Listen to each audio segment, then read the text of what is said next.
नरेंद्र मोदी मुर्दाबाद, भारतीय विस्तारवाद मुर्दाबाद, अमित शाह मुर्दाबाद, नेपाल को राष्ट्रीय एकता अमर रहोस्, नेपाल को राष्ट्रीय एकता जिंदाबाद, अमित शाह मुर्दाबाद, भारतीय विस्तारवाद मुर्दाबाद, अमित शाह मुर्दाबाद, भारतीय विस्तारवाद मुर्दाबाद, अमित शाह मुर्दाबाद, भारतीय विस्तारवाद मुर्दाबाद, अमित शाह मुर्दाबाद, भारतीय विस्तारवाद मुर्दाबाद, अमित शाह मुर्दाबाद, भारतीय विस्तारवाद मुर्दाबाद। सर यो नाराको खास कारण चाहिँ के हो? यो अमित शाह मुर्दाबाद र अमित शाहले नेपालमा बीजेपीको शासन हामी धेरै छिटो कायम गर्छौँ भनेको विरुद्धमा यो यसको ज्यादतीको विरुद्धमा म उभिएको हुँ।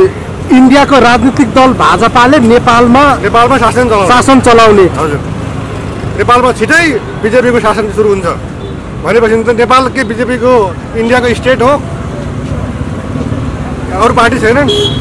अनि बीजेपीले पार्टी खोलेर नेपालमा शासन चलाउने अनि नेपालको सार्वभौमसत्तामाथि यसरी प्रहार गरेको विरुद्धमा कसरी चुप लगाएर बस्न सकिन्छ भन्ने मेरो चाहिँ माग हो। यो यहाँले महत्त्वपूर्ण देशसँग जोडिएको, राष्ट्रियतासँग जोडिएको, देशको सार्वभौमिकतासँग जोडिएको, स्वाभिमानसँग जोडिएको विषयलाई यहाँले उठान गर्नुभयो, तर यहाँलाई सघाउने अरू समूहहरूको त यहाँ उपस्थित देखिएन नि? होइन होइन, तपाईँले हेर्नुभएको छ गोविन्द केसी एक्लै छन्। राम्रो काम गर्नलाई धेरैजना मान्छे चाहिन्छ भन्ने छैन कि। के नाम मेरो नाम फरिङ्ग नेपाल, ग्रेटर नेपाल।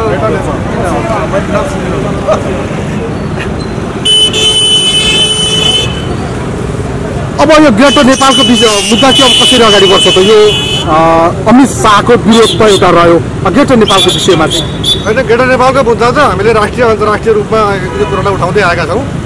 अब राष्ट्रिय स्तरमा चाहिँ धेरै मानिसहरूमा, धेरै युवाहरूमा, धेरै नागरिकहरूमा चेतना फैलाउनु जरुरी छ कि हाम्रो सिमाना चाहिँ मेची र महाकाली होइन, टिस्टादेखि सतलजसम्म हो भन्ने कुरा चाहिँ धेरै मान्छेलाई बुझाउनु छ। त्यो बुझाउने क्रममा नै हामी अगाडि बढिरहेका छौँ। अब यहाँले ग्रेटर नेपाल, टिस्टादेखि काङ्गडाको मुद्दालाई उठान गर्दै आउनु भएको छ, तर मेचीदेखि काली भित्रकै भूभाग अतिक्रमण सुरु भइसके, यो त जटिलता थपियो नि। थपियो पनि त्यसको पनि विरोध गर्दै, त्यो अतिक्रमणको पनि विरोध गर्दै हामीले चाहिँ जसरी इन्डिया इन्डिपेन्डेन्ट हुने बेलामा हाम्रो जमिन पनि इन्डिपेन्डेन्ट भइसकेको थियो, इन्डिपेन्डेन्ट भइसकेको जमिनलाई इन्डियाले कब्जा गरेर चाहिँ आफूमा मिलायो र त्यो इन्डिया स्वतन्त्र भइसके स्वतन्त्र भएको जमिन हामी फिर्ता माग्नलाई यो अभियान सञ्चालन गरेर अगाडि बढिरहेका छौँ। भारतीय विस्तारवाद मुर्दाबाद, भारतीय विस्तारवाद मुर्दाबाद, भारतीय विस्तारवाद मुर्दाबाद, भारतीय विस्तारवाद मुर्दाबाद, अमित शाह मुर्दाबाद, नरेंद्र मोदी मुर्दाबाद, नरेंद्र मोदी मुर्दाबाद, अमित शाह मुर्दाबाद, भारतीय विस्तारवाद मुर्दाबाद। यहाँले त यो जानकारी त भारतीय दूतावास, इन्डियन दूतावासलाई गराउनु पर्यो होला नि, यहाँबाट त नसुन्ला नि। अब यहाँबाट दिने नदिने भन्ने कुरा त अब म अगाडि बढ्छु। इन्डियन एम्बेसी अगाडि नै म जाँदैछु, अब जाँदैछु म।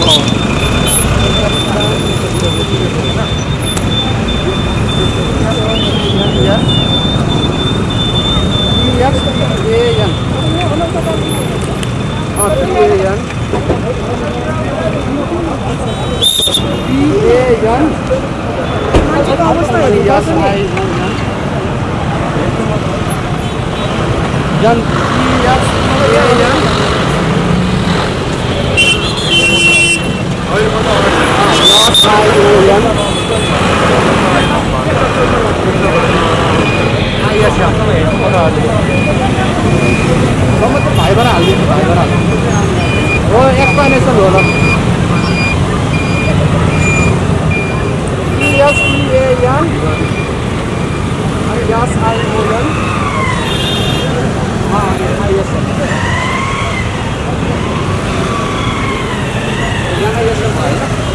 के भन्नुभयो अमित शाहले? अमित शाहले नेपालमा शासन गर्ने, नेपालमा भाजपाले नेपालमा शासन गर्छ र त्यसको अभियान सुरु भइसक्यो भन्ने कुरा गरेको।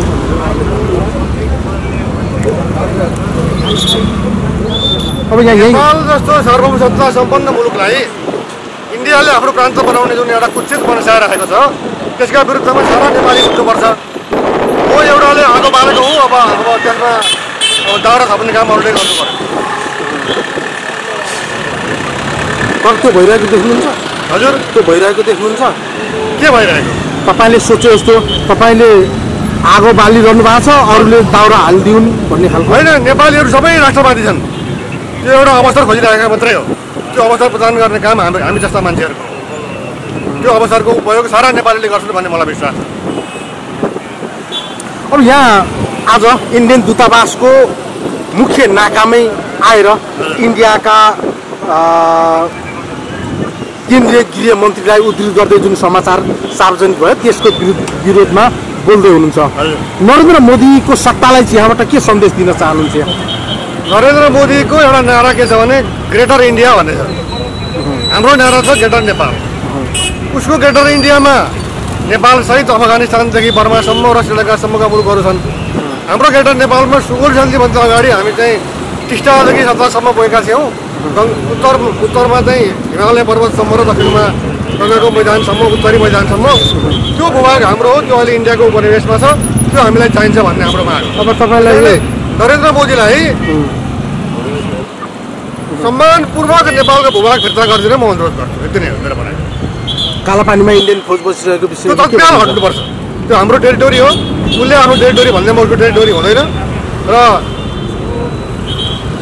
हजुरबा भन्दा नाति जान्ने भने जस्तै इन्डियाले हामीलाई सिमाना सिकाउने होइन नि त। 1947मा जन्मेको इन्डियाले हामी विश्वको चाहिँ प्राचीनतम मुलुकहरूको सूचीमा रहेको देशले उसले भनेको मान्ने कि हामीले भनेको उसले मान्नुपर्छ? अब भन्नु सर, हजुर। आज विशेष अवसरमा पनि हुनुहुन्छ। यहाँको परराष्ट्र मन्त्रीसँग काने खुसी गरिरहेको भिडियो सार्वजनिक भएको थियो, त्यसको वास्तविकता के हो? होइन, त्यो काने खुसी गरेको भिडियोमा मैले उहाँलाई सोधेको थिएँ कालापानीमा अहिले अब नेपालकै बाटो प्रयोग गरेर कालापानी अथवा चाहिँ दार्चुला घुम्न सकिन्छ कि सकिँदैन भनेर मैले उहाँलाई सोधेको थिएँ। र एउटा सूचना के आएको थियो भने नेपाली सेनाले बाटो बनाइसकेपछि त्यो चाहिँ सम्भव भएको छ भन्ने आएको थियो। तर सँगसँगै समाचार के आयो भने अझै पनि 10 किलोमिटर जति बाटो चाहिँ भारतीय भूमि भएरै जानुपर्छ भन्ने आएको थियो। र यो वास्तविकता के हो? भारतीय भूमि कि भारतद्वारा अतिक्रमित नेपाली भूमि? होइन, अहिले चाहिँ धारचुलापट्टिको बाटो भएर नेपालतिर आउनुपर्छ भन्ने हो। अतिक्रमितमा त जानै दिँदैन उसले, कालापानी एरियामा त जानै पाइँदैन। तर जुन नेपाली भूभाग हो त्यसमा पनि इन्डियाको भूभाग भएर यद्यपि त्यो part of greater Nepal, integral part of greater Nepal. तर धारचुला जिल्ला नेपालले चाहिँ सुगुर शान्ति मानुन्जेल सम्बन्ध त्यो त धारचुला जिल्ला इन्डियाको पऱ्यो। र त्यो इन्डिया धारचुला जिल्ला भएर नेपालको धारचुला आउनुपर्ने जुन एउटा बाध्यता थियो नि, विडम्बना थियो नि, त्यो विडम्बनाको अन्त्य नेपाली सेनाले गर्यो भनेको थियो। र त्यो पुरा भएको छैन भन्ने मैले समाचार पाएको हो र उहाँलाई मैले सोधेको थिएँ। यहाँ आम मानिसहरूले के पनि आशंका गरेका छन् भने तपाईँसँग त्यो समयको भेटघाट, परराष्ट्र मन्त्रीसँगको कुराकानी, यहाँलाई मन्त्री बनाउने भन्ने सम्बन्धमा गाईगी हल्ला पनि सुनिन्छ, त्यो चाहिँ के हो वास्तविकता?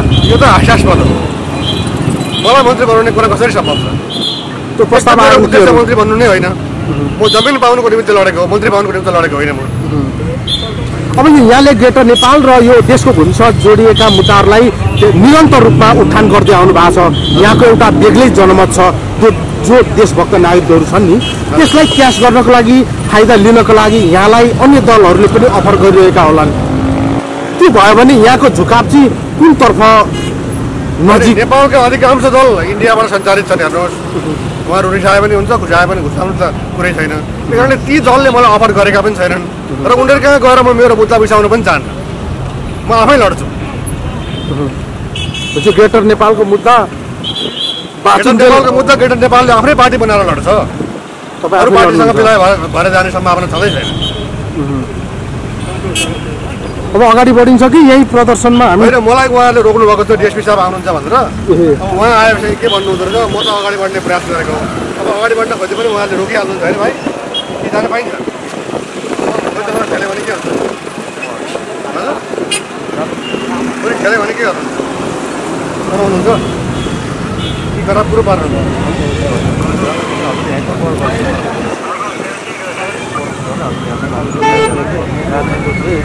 तपाईँ बिस्तारै बिस्तारै पछि हट्नु, बिस्तारै अगाडि आउनु।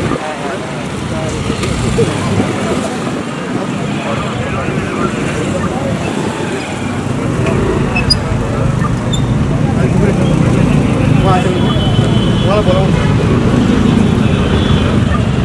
हो त अगाडि जानु पऱ्यो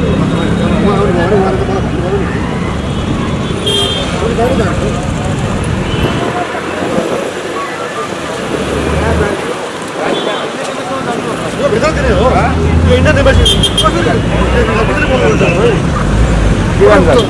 यो बुझाउनु जाने यो बुझाउनु म फर्किने होइन फर्किने यति आएको मैले बुझाउनु म त जान्छु मिल्दैन जबरजस्ती नगर्नुहोस् क्या मिल्दैन ग्यारेन्टी गर्नु कसरी गर्नु के ग्यारेन्टी तपाईँ उनीहरू दिँदैन भन्ने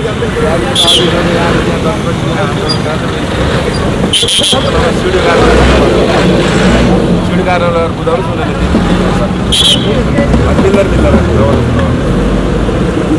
जबरजस्ती भनेको के हो तपाईँ नेपाललाई इन्डियाले आफ्नो प्रान्त बनाउने कुरा गरेको छ त्यसको विरुद्धमा म आएको छु अब तपाईँ के बनाउनु भनेर ठुलो गभर्मेन्ट थ्रोबाट जानुहोस् क्या उनीहरूको सिधै त्यहाँ जानु गएर दिँदैन क्या नेपाल गभर्मेन्ट थ्रोबाट जानुहोस् तपाईँ साइड लगाइदिनु साइडमा बस्नुहोस् क्या साइडमा बस्नुहोस् एक्लै देखेर तपाईँ होइन यहाँ साइडमा बस्नुहोस् भनेर क्या म एउटा यहाँ साइडमा एउटा समूहको प्रतिनिधि गरेर आएको ठिक छ यहाँ साइडमा बसेर गर्नुहोस् क्या तपाईँको ठिक छ म यो त साइडमा बस्नु होइन यहाँसम्म पाइन्छ अनि बाटो सेकेन्डमा बस्नुहोस् क्या मान्छे यहाँ बस्नु यहाँ तपाईँको ठाउँ छ प्रोटेस्ट गर्ने यहाँ मैले ठाउँ बसेर बस यहाँ बसेर टिटी गर्नु मात्रै गर्नु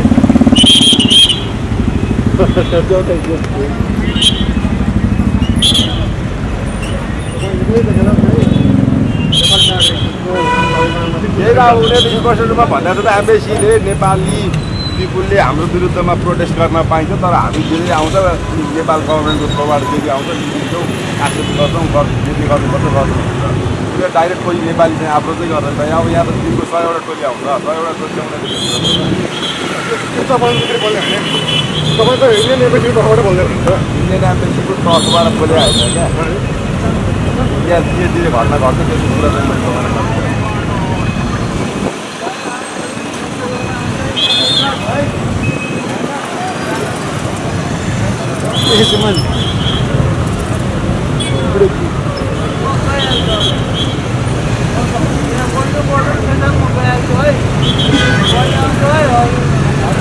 तपाईँलाई सर के भन्नुहुन्छ होइन उहाँले रोक्नुभयो अब म एक्लै छु अब उहाँसँग भेट्न गरेर मेरो हैसियत छैन शक्ति छैन होइन म त के भने साङ्केतिक रूपमा विरोध गर्न आएको हुँ तपाईँ विरोध भएको तपाईँ नेपाल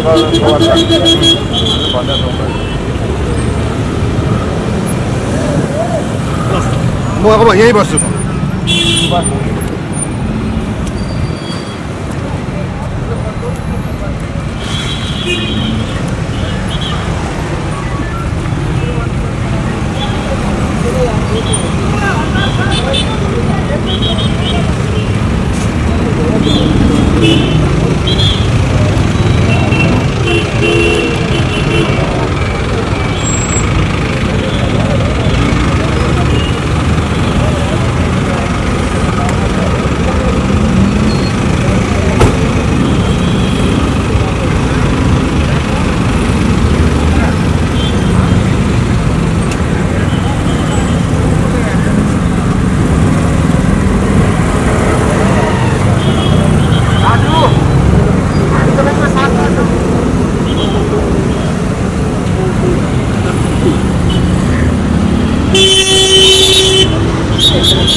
तपाईँ टिस्टा काङ्गडा ल्याउने भन्नुहुन्छ हजुर तर इन्डियन एम्बेसीसम्म गएर पनि यो पत्र बुझाउने त यहाँको त्यो खालको साहस क्षमता सफलता त मिलेको देखिएन हजुर के भन्नु हो तपाईँको अभियान टिस्टा काङ्गडासम्मको नेपाललाई पुनः एकीकरण गर्ने हो तर इन्डियन दूतावासमा लगेर यो यहाँले जुन पर्चा यो फ्लेक्स प्रिन्ट तयार गर्नुभएको छ यो बुझाउन पनि सफल हुनु भएन प्रशासनले बाटैमा रोक्यो यसमा के छ यहाँको धारणा होइन यो एउटा प्रयासमा अब चाहिँ इन्डियन एम्बेसीसम्म जान पाइँदैन भन्दैमा केही पनि फरक परेन तपाईँ जस्ता पत्रकारले चाहिँ यो सन्देश पठाउनु नै भएको छ अब सधैँभरि विरोध चाहिँ सामूहिक रूपमा कति ठुल्ठुला जुलुसहरू यहाँ आए तर त्यसले त जमिन प्राप्त गर्ने दिशामा केही काम पनि गरेन नि।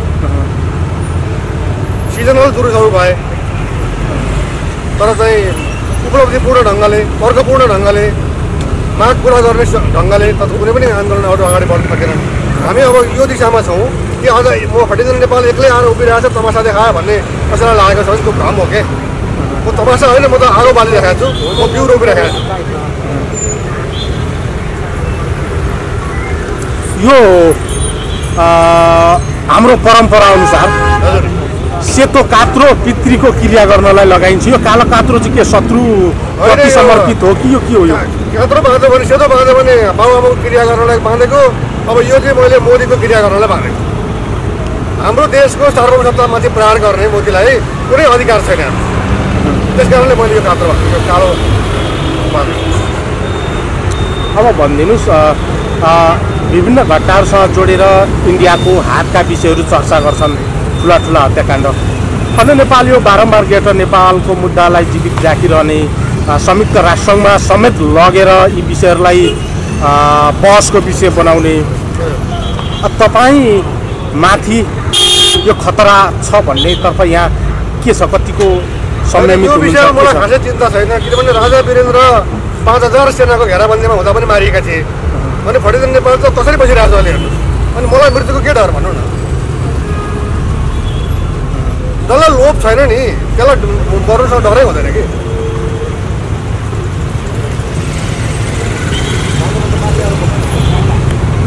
भारतीय विस्तारवाद मुर्दाबाद, नरेन्द्र मोदी मुर्दाबाद।